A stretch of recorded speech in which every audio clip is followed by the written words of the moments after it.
Whenever I meet young authors and illustrators who are aspiring to one day be published, who want a career maybe, or considering a career in bookmaking, I always tell them to do a few things. The first thing, the most important thing, I think, is to read. You need to read.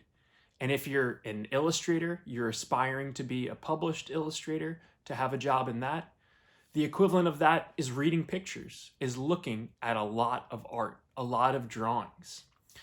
There's a great quote from someone named Pam Allen. She said, reading is like breathing in and writing is like breathing out. Same goes for illustrating. You need to ingest a lot of stuff in order to get better at creating stuff. And one of the things you can do when you find stuff that you really, really love is don't just consume it, but be a conscious and critical consumer. And by that, I mean, figure out as best as you can why you love it, what specifically. And then when you sit down to create, try to emulate that. And if you encounter a book, a drawing that you don't like, don't waste that experience. Try to be a conscious and critical consumer then too. What specifically isn't working for you? And make sure that when you sit down to create, don't do that in your work. Another thing I often encourage young aspiring to publish authors and illustrators to do is to copy. Now, I'm not saying plagiarize. I'm not saying copy someone's work and pretend it's your own.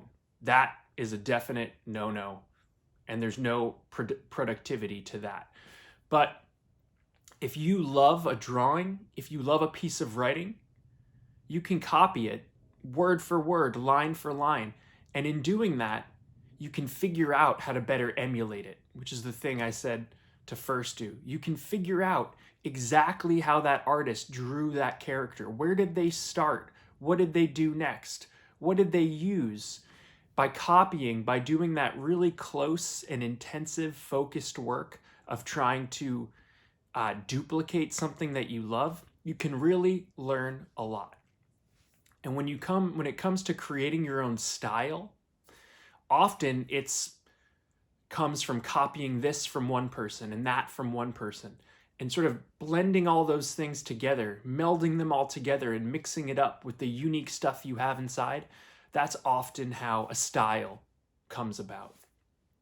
The other thing, the last thing I would say to do is seek out feedback. Find people whose opinions you value, you trust, who you know care about you and care about your work and care about your ambitions to get better at this thing, and ask them for their honest, frank, totally unedited, straight feedback.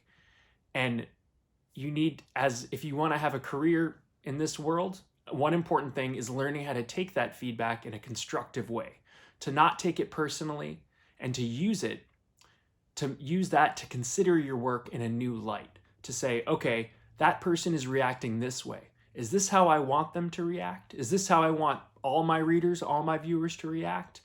And if not, figure out if you need to change anything, and if you do, what you can change. That's the reality of being in the publishing world. You're going to have to get used to taking feedback and using it constructively. And I hope you will learn that by getting outside input on what you're creating, it's really the best way to sort of get a check, to check in and say, am I creating something that I want to create? Is my creation doing what I want it to do? So read a lot, look a lot, copy from the masters, from your masters, the people who you consider masters, and then get feedback. And do that all in a loop as much as you can. And really, that's all there is to it.